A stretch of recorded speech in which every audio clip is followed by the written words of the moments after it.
Salawat dan salam senantiasa Allah curahkan pada junjungan kita Nabi besar Muhammad Shallallahu Alaihi Wasallam dan juga kepada para keluarganya, para sahabat-sahabatnya, dan mudah-mudahan kita semuanya akan mendapatkan syafaatnya di yaumil qiyamah. Amin amin ya rabbal alamin. Baiklah para jemaah sekalian, untuk tabarukan mari kita awali dengan bacaan kitab suratul Fatihah. Mudah-mudahan dengan keberkahan Fatihah ini Allah Subhanahu wa taala akan mengabulkan hajat kita, baik hajat duniawi maupun hajat ukhrawi. Dan kita doakan saudara-saudara kita yang lagi sakit, mudah-mudahan Allah angkat penyakitnya, dipanjangkan usianya, dimurahkan rezekinya. Orang tua kita, guru-guru kita, saudara-saudara kita yang telah mendahului kita, mudah-mudahan mereka dilapangkan di alam kuburnya, diterima amal ibadahnya, diampuni segala dosanya. Ala hadhihi niyah wa ala kulli niyatin shalihah ila hadratin Nabi Mustafa Muhammadin sallallahu alaihi wasallam. Al-Fatihah. A'udzu billahi minasy syaithanir rajim. Bismillahirrahmanirrahim. Alhamdulillahi rabbil alamin. Arrahmanir rahim. Maliki yaumiddin. Iyyaka na'budu wa iyyaka nasta'in. اهدنا الصراط المستقيم صراط الذين أنعمت عليهم غير المغضوب عليهم ولا الضالين. Para jemaah sekalian, pada malam hari ini kita ada di penghujung daripada bulan Rajab.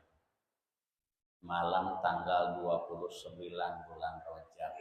Insya Allah hari Jumat kita memasuki tanggal 1 bulan Sya'ban. Mohon izin Pak Ketua, ini pembahasan Rajaban aja ya. Tidak apa-apa. Untuk tabarukan. Sebelumnya ada yang disampaikan, alhamdulillah Pak Ketua sudah menyusun risalah. Risalah ini adalah bacaan yang dibaca setiap kita selesai melaksanakan sholat wajib. Bahkan ada yang pertama, bosan itu kalau dohor asar nggak baca tasbih, nggak baca tahmid, nggak baca takbir, maghrib, dohor, asar, isya, apa nggak boleh? Semuanya pun juga bagus kita baca istighfar. Dianjurkan. Tapi kenapa ya kalau dohor asar singkat aja, dohor asar isya singkat. Kalau orang tua kita nggak singkat, ini kita aja. Kenapa? Sibuk dengan urusan dunia. Coba kalau dohor diajak bareng baca istighfar, baca tasbih, tahmid, baca tahlil sampai tutup doa. Kayaknya pada kabur ini. Jadi ini risalah bukan berlaku hanya habis maghrib kemudian habis subuh, tapi berlaku untuk setiap waktu. Maksudnya, andaikan kita tidak berjamaah bacanya bareng-bareng di sini, saya mau ngikutin risalah ini, kayaknya seneng nih, dohor juga mau dibaca, ya silahkan, asal mau dibaca atau di rumah. Jadi ini diantaranya istighfar ini untuk menebus kesalahan kita ketika sholat, karena kita nggak bisa khusyuk. Dulu kan sudah dibahas dalam kitab Hidayatul Hidayah. Kata Imam Ghazali melalui hadis Rasulullah Shallallahu Alaihi Wasallam, Allah tidak akan menerima sholatnya seseorang kecuali dengan khusyuk. Kita kan nggak bisa khusyuk. Makanya kata Imam Ghazali, jika kalian sholatnya nggak bisa khusyuk, sangat pantas sekali selesai sholat baca istighfar. Nah di sini cuma ada nggak ada nomor halamannya ya. Ini mulai wiridan tengah-tengah tuh dibaca istighfar. Astaghfirullahaladzim alladzi la ilaha illa huwal hayyul qayyum wa atubu ilaih. Tapi kan ketika berjamaah imam enggak boleh dengan suara yang teriak-teriak. Makanya sengaja ini dibikin agar para makmum juga bisa bacaannya. Boleh jahar imam ketika mimpin dzikir habis sholat, tapi jaharnya itu ada batasannya. Jangan sampai mengganggu kepada orang yang lagi sholat ba'diyah. Ya pelan-pelan aja. Makanya pernah di sono ditegur. Orang capek lagi sholat maghrib di masjid itu imam mimpin dzikirnya keras. Yang sholat terganggu lah. Makanya ya saya menyarankan ya sebagaimana tadi saya contohi, imam yang mimpin zikir suaranya jangan terlalu keras. Dan ini udah disusun dan hadis-hadisnya pun juga udah ditulis, tinggal kita mengamalkan saja. Ya mudah-mudahan bermanfaat. Masa orang-orang lain pada bisa ngarang kitab ya? Masa kita nggak bisa bikin risalah? Setelahnya istighfar, baca kalimat thayyibah la ilaha illallah wahdahu la syarikalah, lahul mulku wa lahul hamdu yuhyi wa yumiitu wa huwa ala kulli syai'in qadir. Nomor ketiga, mohon perlindungan. Allahumma ajirni minan nar, Allahumma ajirni minan nar, Allahumma ajirni minan nar. Boleh dibaca sampai 7 kali. Ada hadisnya tuh. Kemudian ini doa selamat nih. Allahumma antas salam wa minkas salam wa ilaika ya'udus salam. Fahayyina rabbana bis salam wa adkhilnal jannata daras salam. Tabarakta rabbana wa ta'alaita ya dzal jalali wal ikram. Nah, nomor kelima nih. Allahumma la mani'a lima a'taita wa la mu'tiya lima mana'ta wa la radda. Ini kurang harkatnya. Wa la radda lima qadaita wa la yanfa'u dzal jaddi minkal jadd. Yang saya dengar dari mulai guru saya, jadi sebelum baca tasbih, ilahi ya rabbi anta maulana, subhanallah, subhanallah, ilahi ya rabbi wahid Tuhanku, anta maulana, engkau pelindung kami, ilahi rabbi anta maulana. Jadi kita menyanjung kepada Allah, ilahi wahai Tuhanku, ya Rabbana wahai Tuhan kami, anta maulana, ilahi rabbi anta maulana, subhanallah, subhanallah, subhanallah. Kemudian subhanallahi walhamdulillahi daiman abadan ila yaumidin, alhamdulillah, alhamdulillah, alhamdulillah, alhamdulillahirabbil alamin ala kulli hali wa ni'matin alaina Allahu akbar. Itu bikinan ulama saja. Kalau cari-cari dalam hadis nggak ketemu. Kemudian diakhiri la ilaha illallah wahdahu la syarikalah, lahul mulku wa lahul hamdu yuhyi wa yumiitu wa ala kulli syai'in qadir wa la haula wa la quwata illa billahil aliyyil azim. Kemudian kalimat thayyibah. Berapa kali ya baca la ilaha illallah, la ilaha illallah. Itu tidak dibatasin. Makanya dalam hadisnya fadhkurullaha dzikran katsira. Berzikirlah kalian kepada Allah dengan sebanyak-banyaknya. Wah, ini kalau zikirnya baca kalimat la ilaha illallah sampai 100 kali orang-orang pada kabur. Udah yang singkat aja 21 kali atau 40 kali atau 50 kali. Kayaknya sedangnya 21 ya. Kalau 33 subhanallah subhanallah itu mah ya terserah deh. Makanya lihat sikon aja. Ya kan tujuannya biar seragam ya. Kemudian eh, baca juga kalau di kampung, selain daripada itu baca ayat kursi, baca amanah rasul, itu ya fadilahnya sangat besar sekali. Ini kan dalam hadis disebutkan, beruntunglah bagi umat Nabi Muhammad SAW diturunkan 2 ayat akhir daripada surah Al-Baqarah.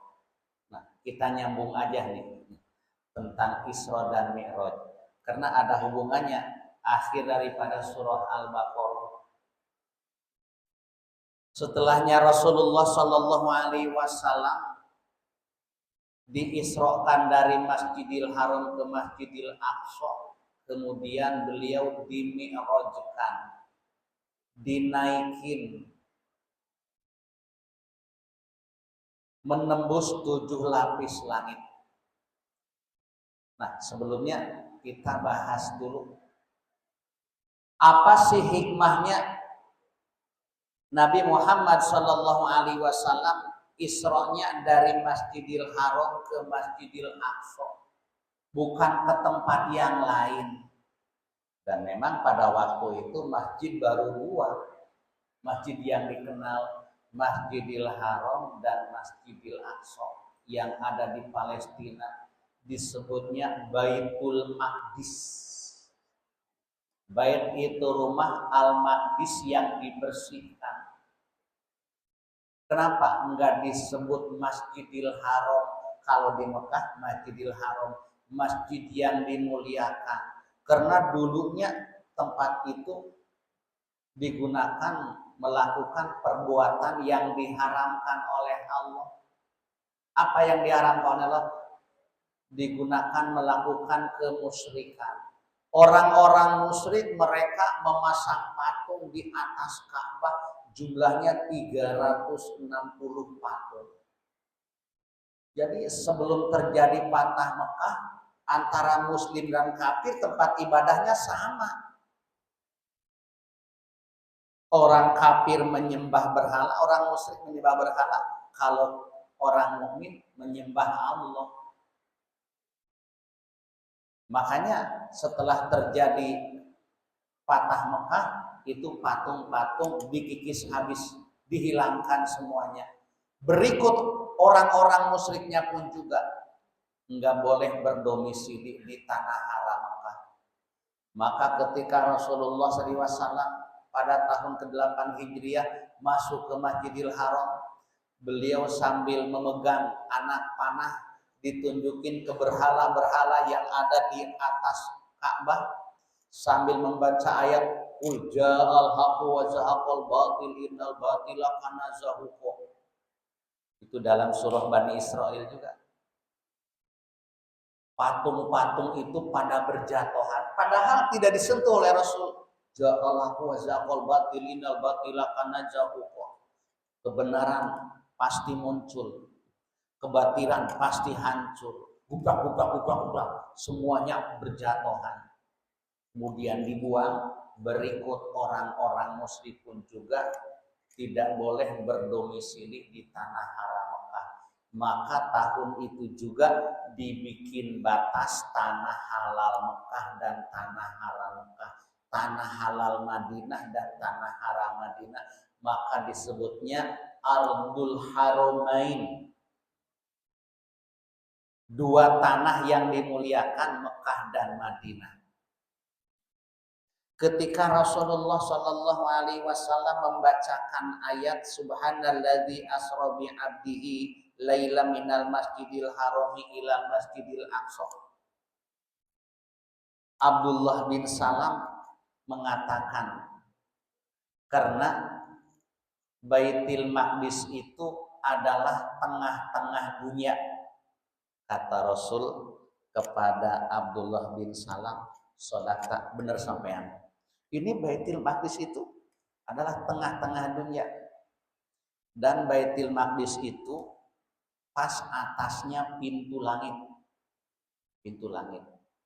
Makanya hikmahnya tuh, pertama Isra dari Masjidil Haram ke Masjidil Aqsa, karena Masjidil Aqsa atau Palestina Baitul Maqdis itu tengah-tengah dunia.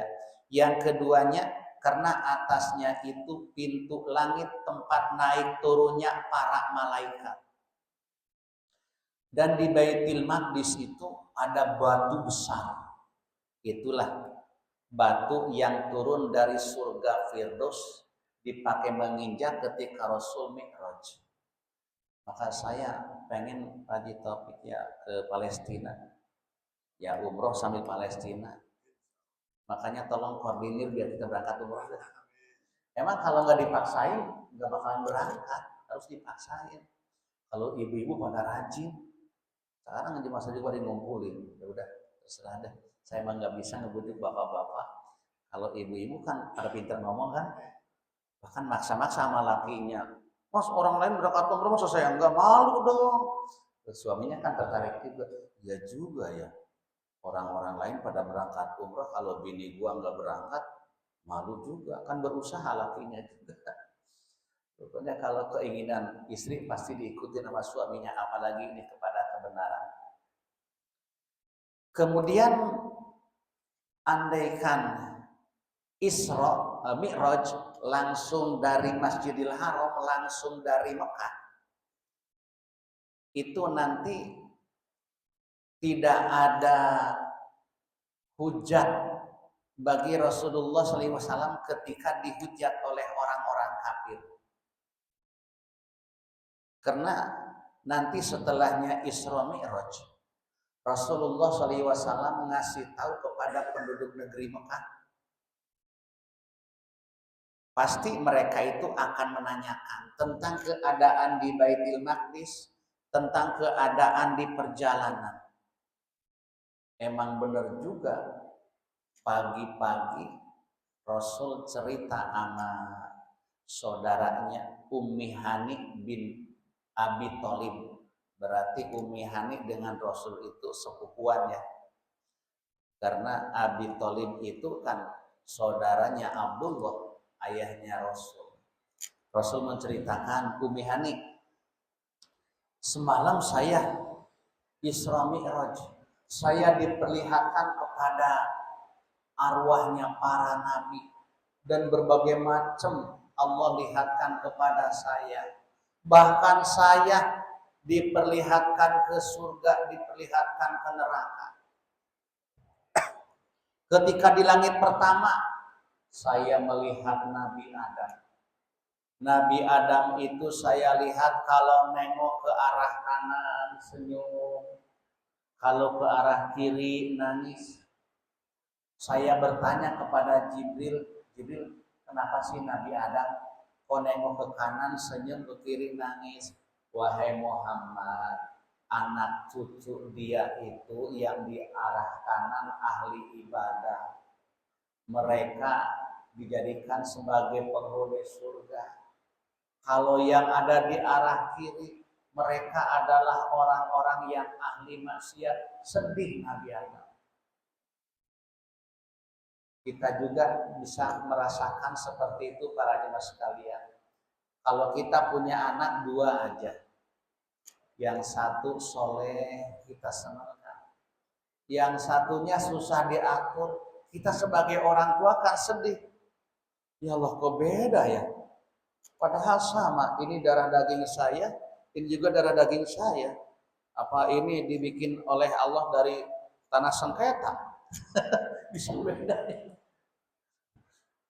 Kemudian di langit kedua saya diperlihatkan bertemu dengan Nabi Isa, dengan Nabi Yahya.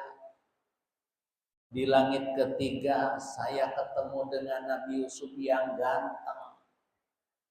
Di langit keempat saya ketemu dengan Nabi Idris.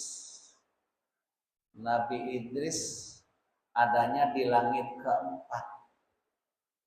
Sejarahnya diangkat Nabi Idris ke langit keempat pada suatu hari dia bepergian jauh. Dia merasakan terik panasnya matahari. Dia curhat sama Allah, ya Allah, saya berjalan seharian, saya merasakan panas ya Allah. Apalagi malaikat yang ditugaskan memikul matahari, betapa panasnya ya Allah. Ya Allah, kurangi panasnya matahari. Diijabah permohonan Nabi Idris. Maka malaikat yang ditugaskan memikul matahari yang ada di langit keempat bertanya kepada Allah, ya Allah, matahari tumben panasnya berkurang. Allah menjawab, itu karena permintaan hambaku yang bernama Idris. Kata malaikat, ya Allah, jadikanlah dia sebagai teman saya, angkatlah ke langit 4. Maka Nabi Idris masih hidup. Allah jadikan kehidupannya seperti malaikat, enggak punya nafsu. Makanya ulama sepakat, yang di langit Nabi yang masih hidup Nabi Isa dan Nabi Idris. Kemudian di langit yang keempat bertemu dengan Nabi Harun, saudaranya Nabi Musa, asisten Nabi Musa. Di langit kelima, keenam ya, keenam ketemu dengan Nabi Musa alaihi salam. Di langit ketujuh ketemu dengan Nabi Ibrahim alaihi salam. Naik lagi ke Sidratul Muntaha. Naik lagi aras kursi, rob mustawan. Nah, maka ayatnya tentang Mi'raj beda lagi. Tentang Isra dalam surah Bani Israil, tentang Mi'raj adanya dalam surah An-Najm. Fastawa wa huwa bil ufuqil a'la thumma dana fatadalla fakana qaba qausaini aw adna fa'auha ila abdihi ma auha. Pastawa, maka malaikat Jibril diperlihatkan kepada Rasulullah Sallallahu Alaihi Wasallam dengan wujud aslinya. Wa huwa bil ufuqil a'la, dia ada di ufuk yang paling tinggi. Rasulullah Sallallahu Alaihi Wasallam melihat wujud asli malaikat Jibril 2 kali. Pertama, ketika mendapatkan wahyu surah Al-Alaq, Iqra bismi rabbikal ladzi khalaq. Tapi itu wujud aslinya menyeramkan sehingga beliau pingsan. Tapi ketika di ufuk, di atas langit ke-7, di dekat Sidratul Muntaha, malaikat Jibril enggak begitu serem, tapi menampakkan wujud aslinya, tidak menakutkan. Saking besarnya Rasulullah SAW enggak bisa melihat arah timur. Saking besarnya tuh malaikat Jibril. Kemudian Rasul dinaikin lagi lebih tinggi daripada malaikat Jibril. Fa'auha ila abdihi ma auha. Sebelum ayat Jibril itu mendekati Rasul, makin dekat, hampir dekatnya itu seukuran 2 busur panah. Udah gitu Jibril menyampaikan apa yang diperintahkan oleh Allah Subhanahu wa taala untuk disampaikan kepada Rasulullah sallallahu alaihi wasallam. Sebahagian riwayat hadis, Rasul memberikan penghormatan kepada Allah Subhanahu wa taala dengan kalimat at-tahiyyatul mubarakatus sholawatut thayyibatu lillah. Segala kehormatan, segala keberkahan, semua sholat dan semua kebaikan itu milik Allah. Allah menjawab, Assalamu alayka ayyuhan nabiyyu wa rahmatullahi wa barakatuh. Kesejahteraan khusus untuk engkau Muhammad dan keberkahan keselamatan. Rasul enggak mau hidupnya enak sendiri, tapi beliau pengen bareng-bareng beserta umatnya mendapatkan kesejahteraan, mendapatkan keberkahan, mendapatkan kasih sayang dari Allah. Maka Rasul menjawab, Assalamu alayna wa ala ibadillahis sholihin. Salam sejahtera untuk kita semuanya dan juga untuk hamba-hamba Allah yang soleh. Penduduk langit dan penduduk bumi menjawab, Asyhadu an la ilaha illallah wa asyhadu anna Muhammadar Rasulullah. Kemudian Allah bertanya kepada Rasul, wahai Muhammad, silahkan mau minta apa? Rasul menjawab, ya Rabb, ya Tuhanku, sesungguhnya Engkau telah memberikan titel kepada Nabi Ibrahim, titel Khalil, Khalilullah. Kemudian Engkau telah memberikan kepada keturunan Nabi Ibrahim kerajaan, kekuasaan yang besar. Seperti dari keturunan Nabi Ibrahim, yaitu Nabi Daud, Nabi Sulaiman.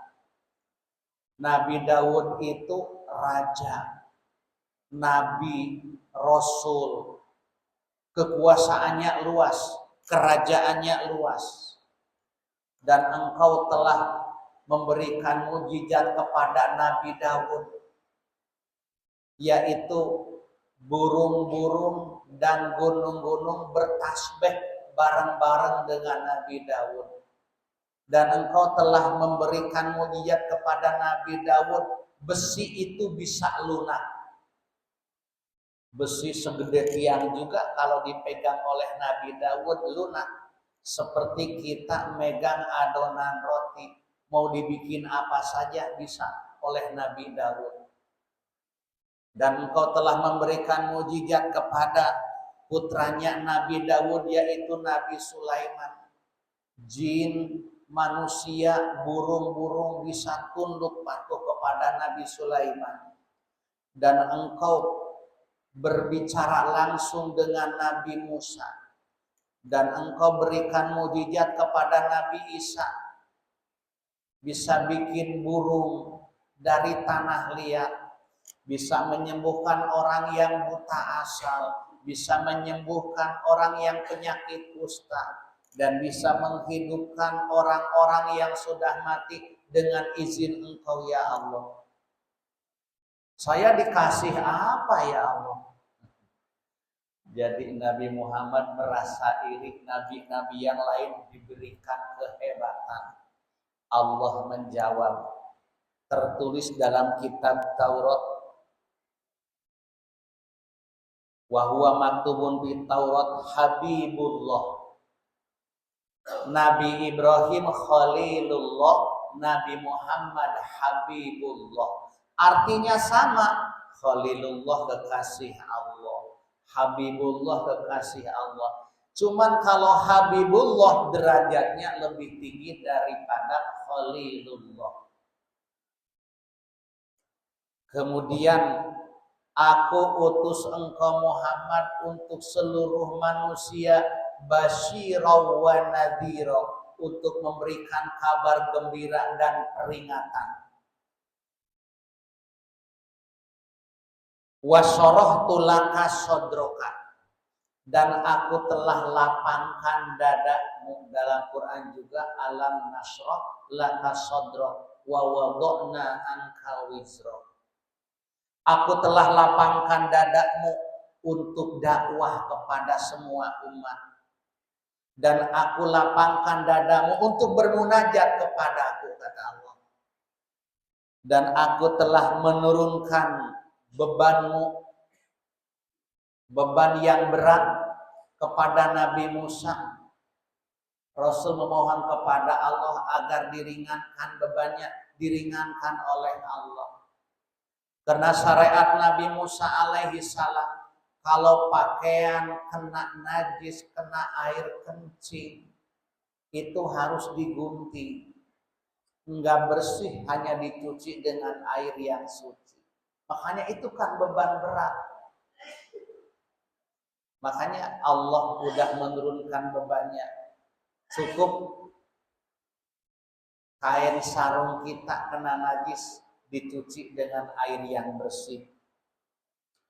Dan aku telah menjadikan engkau Muhammad makhluk yang paling pertama aku ciptakan dan terakhir diangkat menjadi nabi dan rasul. Dan aku jadikan engkau Muhammad manusia yang paling pertama masuk ke dalam surga. Kemudian para nabi yang lainnya. Dan aku jadikan umatmu khairul umam, sebaik-baiknya umat. Umat yang terakhir tapi masuk ke dalam surga paling duluan. Umat-umat yang terdahulu belakangan masuk surganya. Dan aku berikan kepada engkau Muhammad sab'an minal masani lam u'tiha nabiyyan qablaka. Aku berikan 7 ayat yang diulang-ulang dibacanya. Aku tidak berikan kepada nabi sebelum engkau.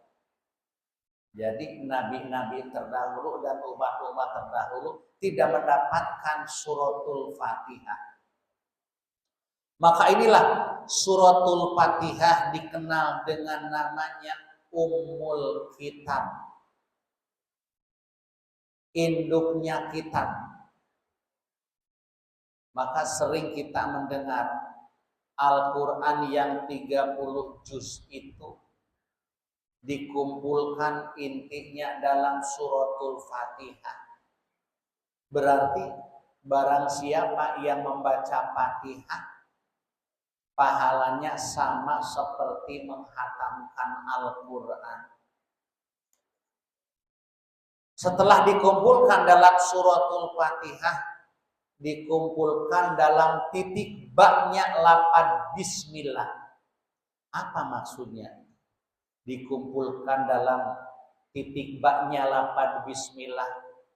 Karena Al-Quran itu mengajarkan intinya agar kita bertauhid kepada Allah. Itu baknya lapad bismillah itu menyimpan kalimat bikana makana wa biyakunu mayakunu. Sebab aku ada makhluk, sebab aku ada makhluk yang akan aku ciptakan. Makhluk-makhluk yang sudah ada itu sebab adanya aku, kata Allah. Makhluk-makhluk yang akan ada sebab adanya aku. Maka disitulah dijadikan sebagai keyakinan yang paling pertama untuk meyakinkan adanya Allah, ada ciptaannya. Dan aku berikan kepada engkau Muhammad telaga Kausar. Dan aku turunkan kepada engkau Muhammad akhir surah Al-Baqarah. 2 ayat akhir surah Al-Baqarah, yaitu dari amanar rasulu bima unzila ilaihi mir rabbihi wal mu'minun kullun amana billahi wa malaikatihi wa kutubihi wa rusulihi la nufarriqu baina ahadin mir rusulihi sampai fansurna lal qaumil kafirin. Ini ayat ini banyak sekali khasiatnya. Coba tanya sama yang biasa ngeruqyah, pasti ayat ini dibaca. Intinya untuk ngusir setan. Ya, kalau jadi kawannya setan kagak salat nggak bakalan kabur setan. Dan aku berikan kepada engkau Muhammad samaniyata ashumin, ay samaniyata khisolin, 8 perkara, 8 macam Yang pertama aku berikan al-Islam, agama Islam. Islam nama agama, orang yang memeluk agama Islam namanya orang muslim, orang yang berserah diri kepada Allah. Yang kedua, aku berikan kepada engkau hijrah dari Mekah ke Madinah. Hanya Nabi Muhammad SAW hijrahnya ke Madinah. Maka begitu Rasulullah SAW hijrah ke Madinah, orang-orang Yahudi kaget. Muhammad, kalau memang kau benar seorang Nabi dan Rasul, enggak ada Nabi dan Rasul yang hijrah ke Madinah. Hijrahnya semua ke Palestina. Tuh, maka dalam ayat surah Al-Isra, Palestina itu alladzi barakna haulahu, tempat yang kami berkahi sekelilingnya, apalagi di negeri Syam. Itu di negeri Syam tempatnya para nabi dan tempat turunnya wahyu, para malaikat menyampaikan wahyu kepada para malaikat, para nabi, para rasul. Dan banyak kuburan para nabi di tempat itu. Makanya wajar Nabi Muhammad Isra-nya dari Mekah ke Palestina. Dan nanti Palestina, Baitul Maqdis itu akan dijadikan sebagai kiblat pertama ketika hijrah ke Madinah. Selama 17 bulan menghadap ke Palestina. Dari Madinah ke Palestina itu arahnya arah utara, sedangkan Madinah ke Masjidil Haram, ke Ka'bah arahnya ke selatan. Kemudian yang ketiganya, aku berikan kepadamu jihad, memperjuangkan agama Allah. Dulu itu jihadnya berperang dengan orang-orang kafir, orang-orang musyrik berhadapan. Sekarang yang ada juga tidak berhadapan, dari jarak jauh.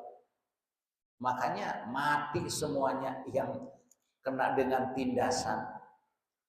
Nah, setelahnya terjadi patah Mekah, tidak ada lagi yang namanya hijrah.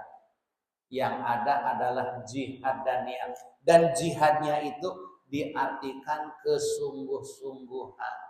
Insya Allah kita mempertahankan pengajian, termasuknya jihad fisabilillah. Kita mempertahankan berjamaah biar kompak, termasuk jihad fisabilillah. Kita mencari nafkah untuk keluarga, itu jihad fisabilillah. Karena ada dosa yang tidak bisa dihapus dengan baca istighfar kecuali dengan mencari nafkah untuk keluarga, itu menghapus dosa. Makanya tolabul halal faridotun, mencari rezeki untuk nafkah keluarga yang halal itu hukumnya wajib. Kemudian aku berikan berwajibnya sedekah zakat. Kemudian diwajibkannya puasa di bulan Ramadan. Yang keenamnya amar ma'ruf, memerintahkan kepada kebaikan. Yang ketujuhnya nahi munkar, mencegah kepada kemunkaran. Yang terakhir yang kedelapan, wa inni yauma khalaqtus samawati wal ardh faradtu 'alaika wa 'ala ummatika khamsina sholatan fakum biha anta wa ummatuka. Nih yang kedelapan. Pada hari aku menciptakan langit dan bumi, aku telah mewajibkan kepadamu dan kepada umatmu khamsina sholatan, 50 sholat. Maka dari itu kerjakanlah oleh engkau dan umat engkau. Ada ulama yang menafsirkan khamsina sholatan itu subuh 10 rakaat, dohor 10 rakaat, asar 10 rakaat, maghrib 10 rakaat, isya 10 rakaat. Maka Rasul turun setelahnya mendapatkan tugas dari Allah, ketemu dengan Nabi Ibrahim nggak ngomong apa-apa. Begitu ketemu dengan Nabi Musa bertanya, wahai Muhammad, apa yang ditugaskan oleh Allah untuk engkau dan umat engkau? Nabi Muhammad menjawab, sholat. Berapa rakaat? 50. Kata Nabi Musa, wahai Muhammad, nggak bakalan kuat umat sampean. Tenaganya loyo-loyo. Dulu pernah juga umat kami, mereka nggak kuat. Wahai Muhammad, memohon kepada Allah agar dia mengurangi, meringankan beban itu. Rasul memohon kepada Allah sampai 9 kali permohonan, 5 waktu, jumlahnya 17 rakaat. Kata Nabi Musa, Muhammad nggak bakalan kuat. 5 waktu 17 rakaat juga. Kata Rasul, wahai Nabi Musa, saya udah malu sama Allah. Udah 9 kali mohon kepada Allah. Masa minta dikurangin lagi? Ya ceritanya pagi-pagi Rasul cerita kepada Ummi Hani tentang Isra dan Mi'raj. Kata Ummi Hani, Muhammad jangan diceritakan sama orang lain ya. Mereka nggak bakalan percaya. Kata Rasul, saya akan sampaikan kepada mereka. Dan emang ini diperintahkan oleh Allah. Rasul berdiri, ditarik gamisnya oleh Ummi Hani. Muhammad mau kemana? Saya mau ngasih tahu sama orang-orang Mekah. Waduh Muhammad, jangan bikin malu, jangan bikin kecewa. Pasti mereka nggak bakalan percaya. Tapi kata Rasul, ini suatu kewajiban. Saya harus menyampaikan kepada mereka. Begitu keluar ketemu dengan Abu Jahal. Rasul cerita, semalam saya udah Isra dan Mi'raj dengan waktu yang sangat singkat. Dasar Abu Jahal, hatinya kotor, hatinya ditutup oleh Allah. Muhammad, jangan ngaco kamu, jangan ngarang kamu. Perjalanan Masjidil Haram ke Masjidil Aqsa itu, jika dipakai jalan kaki, itu bisa 1 bulan. Kurang lebih jaraknya itu 750 kilo. Ya kira-kira 750 kilo mungkin antara Jakarta Semarang. Ya coba aja dari Tanjung Priok jalan kaki ke Semarang. Nyampe ke sebulan. Apalagi menembus 7 lapis langit. Muhammad jangan ngaco. Ini benar paman. Kata Abu Jahal, Muhammad, mau nggak kamu kasih tahu orang-orang Mekah? Saya mau panggil semuanya. Dipanggil sama Abu Jahal. Kumpul. Ini ada berita baru dari Muhammad. Katanya dia Isra dan Mi'raj. Waktunya nggak sampai 1 malam. Maka disebutkan dalam surah Al-Isra, Subhanalladzi asra bi abdihi lailan ay filail fi juz'in qalilin minal lail. Hanya sebahagian kecil dari waktu malam. Jadi tidak semalam suntuk, tidak separuh malam, tidak seperempat malam. Hanya fi juz'in qalilin minal lail. Dikumpulkan orang-orang kafir Mekah, orang-orang kafir Quraisy. Ada yang joget-joget, ada yang ketawa-ketawa, ada yang ngelemparin pecinya. Saking tidak percayanya mereka. Kemudian sahabat Abu Bakar ditanya, Abu Bakar, kamu percaya nggak Muhammad Isra dan Mi'raj? Kata sahabat Abu Bakar, lebih daripada itu saya percaya. Kau percaya? Iya percaya. Karena saya pun juga membantu beliau menyampaikan risalah Allah kepada penduduk negeri Mekah. Nah, kemudian kata mereka, Muhammad, kalau kau benar Isra ke Palestina, ke Masjidil Aqsa, kami mau nanya sama kamu Muhammad. Rasul belum pernah ke tempat itu, ke Masjidil Aqsa. Muhammad, Masjidil Aqsa pintunya ada berapa? Rasul diperlihatkan oleh Allah Subhanahu wa taala belak. Bisa dihitung pintunya ada sekian. Orang-orang yang pernah dari sono benar jawabannya. Kemudian dari Bukit Turisina jauhnya kira-kira berapa kilo? Sekian kilo. Benar juga Muhammad. Nah Muhammad, para kapilah kan mereka berangkat berdagang ke negeri Syam. Sampai sekarang mereka belum pulang. Karena enggak ada jalur yang lain, hanya satu jalur. Kamu ketemu enggak sama para kapilah? Kata Rasul, saya ketemu dengan kapilah Bani Fulan. Mereka kehilangan satu ekor ontanya. Mereka nyari-nyari. Dan saya masuk ke tempat istirahat mereka. Kan ada saung di situ, tempat neduh. Nah, saya menemukan satu wadah air, masih ada airnya, masih penuh airnya. Saya minum sedikit, kemudian taruh lagi. Dan saya pergi lagi ketemu dengan kapilah yang lain. Di situ saya ketemu onta jantan.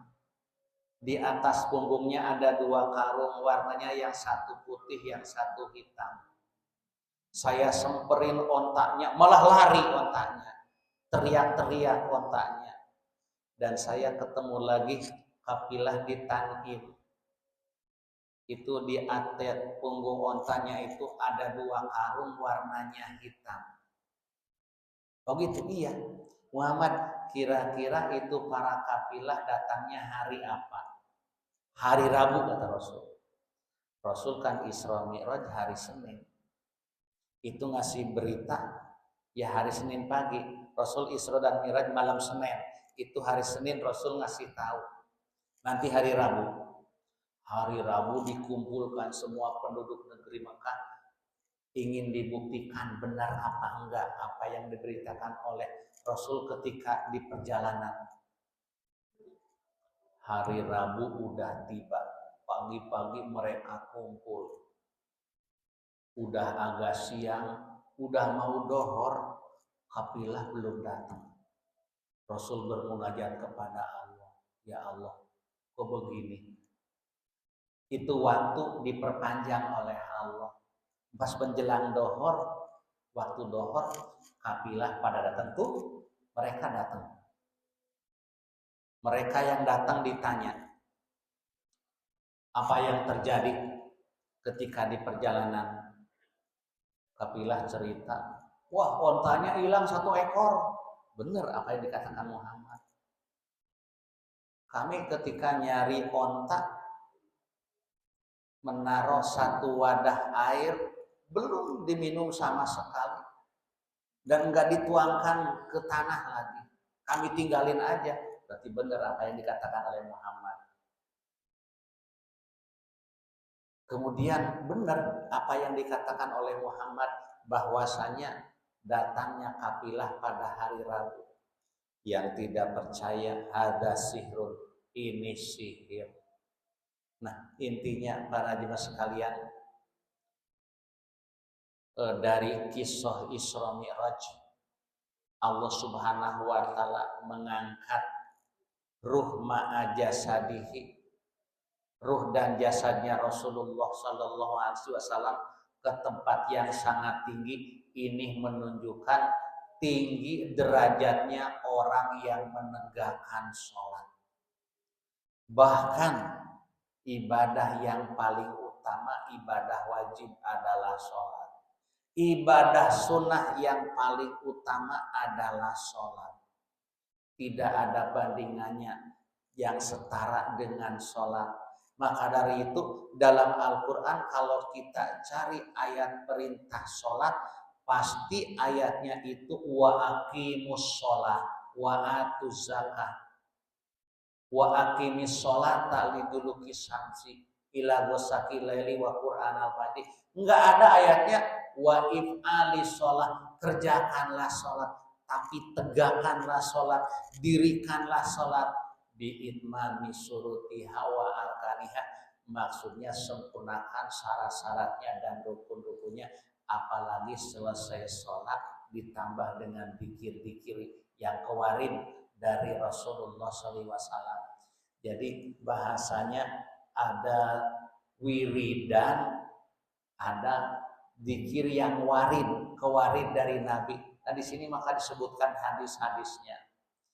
Adapun wiridan yang gak kewarid dari Nabi, seperti kita mendapatkan ijazah dari guru, contoh seperti dapat ijazah sholawat nariyah, baca misalkan 11 kali, itu wiridan yang tidak kewarid dari Nabi, wiridan yang tidak dicontohkan oleh Nabi, ya boleh-boleh saja.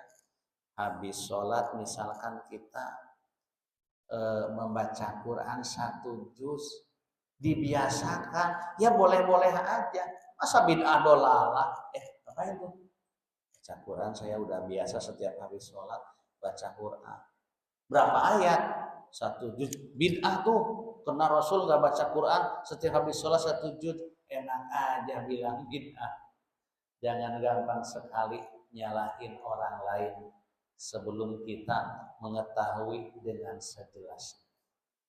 Sadaqallahu adzim. Ini saja dulu para jemaah sekalian pengajian pada malam hari ini, yang mudah-mudahan dengan membicarakan tentang Isra Mi'raj yang intinya kita diperintahkan menegakkan sholat, mudah-mudahan sholat kita menjadikan sebab akan diangkatnya derajat kita oleh Allah Subhanahu wa taala. Amin ya rabbal alamin. Al-Fatihah. A'udzu billahi minasyaitonir rajim. Bismillahirrahmanirrahim. Alhamdulillahirabbil alamin. Arrahmanir rahim. Maliki yaumiddin. Iyyaka na'budu wa iyyaka nasta'in. Ihdinas siratal mustaqim. Siratal ladzina an'amta 'alaihim ghairil maghdubi 'alaihim waladdallin. Amin. Wa'afana ya karim, wa'afana ya karim, wa'afana ya karim ya arhamar rahimin. Irhamna ya arhamar rahimin. Irhamna ya arhamar rahimin. Irhamna wa'afina wa'afana wa'ala ta'atika wa syukrika a'inna ya hayyu ya qayyum ya dzal jalali wal ikram. Wa akrim lana bi fadlika wa ridhaka ya Allah, wa ridhaka ya Allah, ya Allah. Allahumma bihaqqil Fatihah wa sirril Fatihah wa karamatil Fatihah iftah lana abwaabal khair wa khtim lana bil khair waj'alna min ahlil khair. Allahumma salim islamana wa salim imanana wa salim i'tiqadana wa salim ma'rifatana min darid dunya akhirah. Allahumma khtim lana ya Allah bi husnil khatimah wa la tahtim alaina ya Allah bi su'il khatimah. Rabbana atina fid dunya hasanah wa fil akhirati hasanah wa qina adzabannar. Wa sallallahu ala sayyidina Muhammadin nabiyil wa ala alihi wa sallam. Subhana rabbika rabbil izzati amma yasifun. Wassalamun alal mursalin walhamdulillahi rabbil alamin. Assalamualaikum warahmatullahi wabarakatuh.